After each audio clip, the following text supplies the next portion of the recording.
নজর রাখবো পরবর্তী সংবাদে।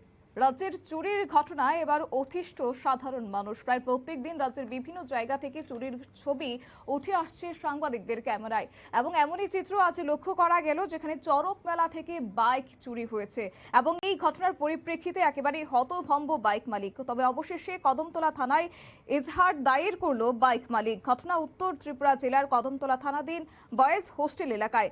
তবে এই ঘটনার বিবরণে জানা গেছে আজ অর্থাৎ বলা যায় চড়ক মেলা এলাকায় মেলা দেখতে এসেছেন এক বাসিন্দা, এবং সেক্ষেত্রেই কিন্তু পরবর্তী সময়ে সে তার বাইকটি R05E7405 নির্দিষ্ট জায়গায় রেখে মেলা ঘুরতে যান, এবং পরবর্তী সময়ে এসে দেখতে পান যে তার বাইক সেই জায়গায় নেই।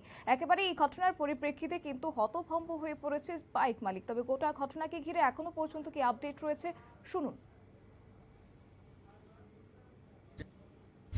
রোমেন নাথ, আমার বাড়ি কদমতলা গ্রামে।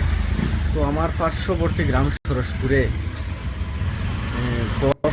ইংলিশ মিডিয়াম স্কুলে বয়েজ হোস্টেলের মাঠে আজকে চড়ক পূজা আছিল।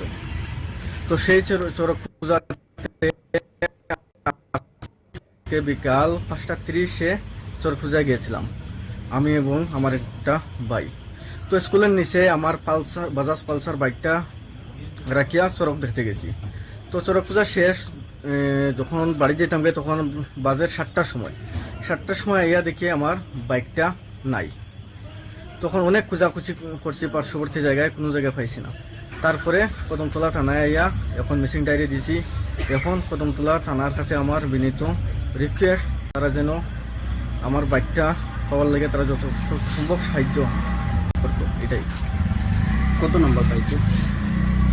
বাইকের নাম্বার TR05E7405। আপনারা শুনলেন বাইক মালিকের বক্তব্য। এবং এই মেলায় কদমতলা পঞ্চায়েতের 7 নম্বর ওয়ার্ডের বাসিন্দা রমেন নাথ নিজের বাইক নিয়ে, পালসার বাইক নিয়ে যথারীতি চড়ক মেলা দেখতে যান, এবং সেক্ষেত্রে বলা যায় কিছুক্ষণ পরে ঘোরাঘুরি করে ফিরে এসে দেখতে পান যে তার বাইক নির্দিষ্ট জায়গায় নেই, এবং যাকে কেন্দ্র করে রীতিমতো এক প্রকার